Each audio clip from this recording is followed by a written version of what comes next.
Global Hour after the Xmas break. I believe the Lord has been with you and you went through a nice Xmas season.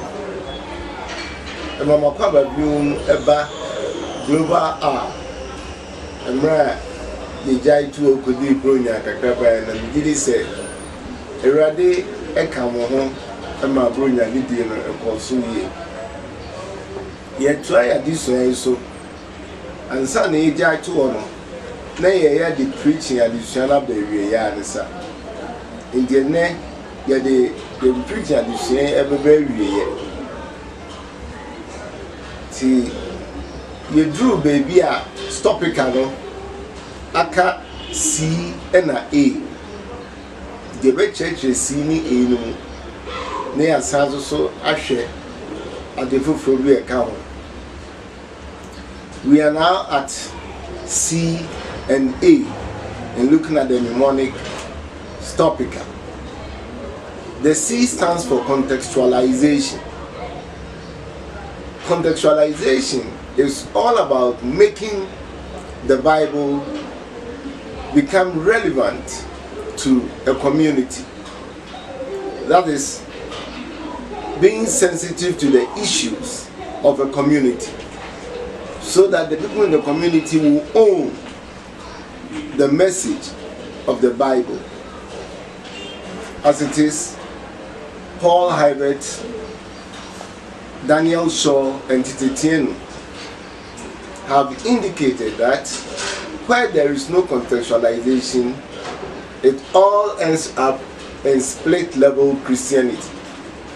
That is to say, where our Christian doctrines and other discussions do not take cognizance of the issues involved in the social, economic, political, kinship, and religious affairs of a community, the people on the surface will seem as they have understood the message.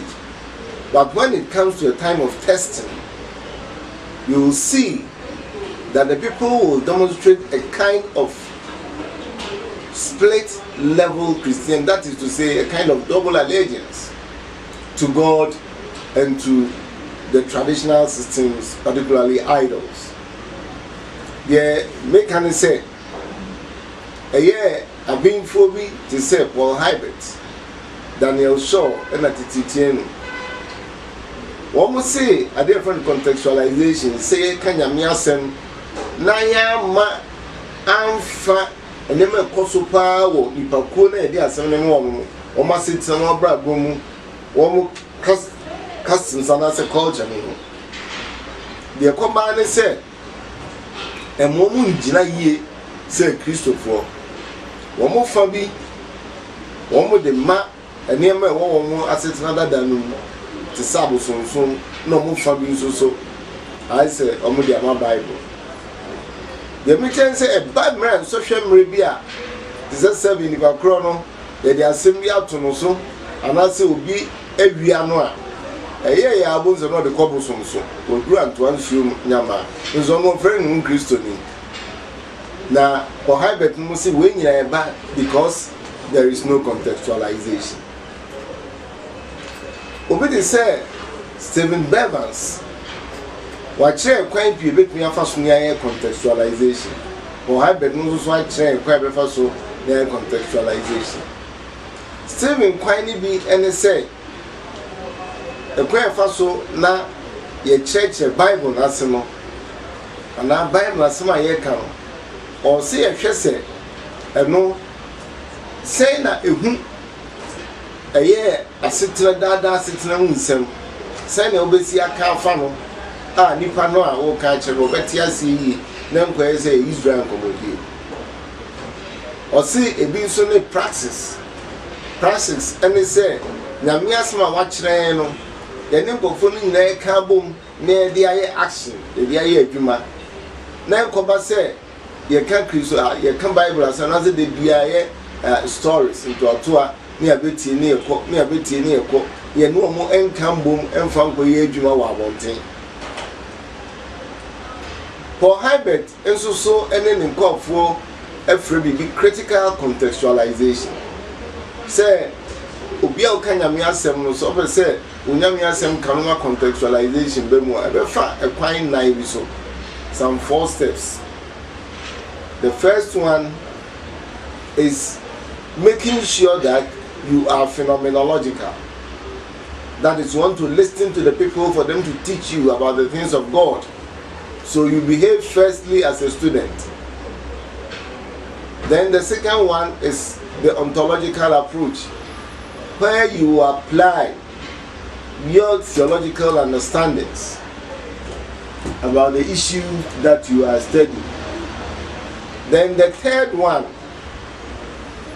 is evaluation, where you evaluate their phenomenology and you evaluate your own ontology. And finally, the transformative ministry. That is, after the evaluation, you must cause a kind of transformation. I know and they say, Ubedi kai tie nkofona so moka efa nyame asem na mo discuss no say the Yesu ne say onyame ye na oyodomfo a ebetie ni a saa kro na ode asem no komu no omso so dwen fa saa asem no na afi wa hwe the Bible so eka and then e kwa tosumi no ontological approach. The tosumi nsan the Bible no eka ene de Krona okasa chomo kane be kan mi no bom no ya hwehwehwehwemu yie na ya hwe ne a eni nyina ekwa akosie na yewia ya hwensi saya onyame pese wo de ma yen na de ma kofo aye ka kire. This is contextualization. After contextualization, the next is A, which is application. Whenever you preach, you must let your audience know what you expect them to do. The application of the sermon. You must find ways. It can even happen in the introduction, in the conclusion, or even the body of the sermon, whereby you will let your hearers see what you intend that they do. You should not make it blare. You must say it categorically so that they will hear you well about what you want them to do. The chapter on me say who can radio seven who preach here. One more muti on the person one so ye a fast 7 or so to me can. Also can quite be so moving at the property our person after sermon. And maybe one over shall say a product catch on say Yamiaso de mami dear me pese koko bia na se dem ya ni se mu nyina mo be sori na motimi apia bonten na maka nyame ho asem se Yesu ye na Yesu oyodo ni na le adokra me nkase chinchina we nkwa na boka adekra nyame de ato akoma so pese wo mo kan wo mu kuno na wo mo yo no also to ka kire wo. If you say one kind German number, now don't be TV, and I say, woman, crying, Yachafa. And anything in here must say, Obama, 1 more 8 year old, at the airport, your person, woman so a. And then come on with the chat one a delivery, the sermon delivery. A quite better, I mean, fast so far, come and say. A quite good opinion, they can read this, and I say, we preach. Ebi and say, me person making kind reading. Ebi nsu ya say, the Angovoka say Baba, we are no one in the Baba no be no be part is a recitation. A 7 council should be say, O paper so, no one can be. O paper so notes be or O no akasa, O no akasa, O no akasa, and no yet thorough reading. And your friend extemporaneous sermon delivery. Now the chapter one is also a freestyle delivery. And no one shall she so then I will be like me catcher and say me teach you, me preach you, me help she so. Inti you will never be our so preach here. Would you know how fast so I can seminal intimacy, eye contact. Say 1 more 8 year one or so to me woman in when it me share and no boy and momotia some or so with gestures said the be a young Sautini at the Numinano, who the old shattered. A fay, I was say, what's my walk on? I can say, Mudaho ye pa no motive. Now, Star who do it to start me and some person become once and reading extemporaneous style and a freestyle. Nini hour and Susan Soa and Indian Mikayo. Reading your style, person we are just so you be a over scale pa who read ya and young go for no be a niha na bibisa. And in Usonio be a wood training near pass it is see a ready a year sermon okoya overflow. The Tosubium extemporaneous preaching. Extemporaneous no, and I will say, okay, kind of social news like a Ghana or church, ocean news can we will not find out church. And no, say I can't read in time to him eye contact. Next extemporaneous no, a buana crack. Then the swan tree cry, we will call nose no sooner. It me a you are some crowd free. Now, na eno so to me cry AC eye contact won cry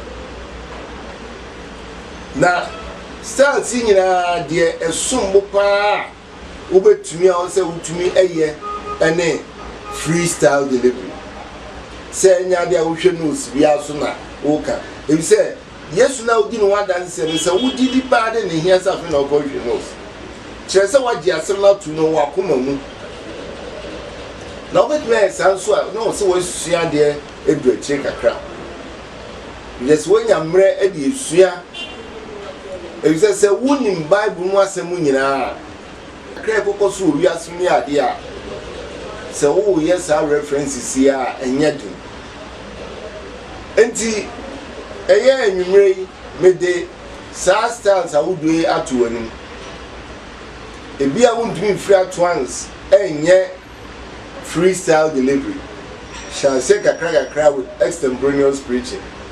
Next year, no one can crack, as we do baby. A year was your Bible, no cry. Winning biblical interpretation, winning church history. Now, what's your homiletics? And I said, fundamentals of preaching and minimum. What's your name? Who wait to me a preach freestyle. The Radin Sham. Radin Kamu, yes, to be. Amen.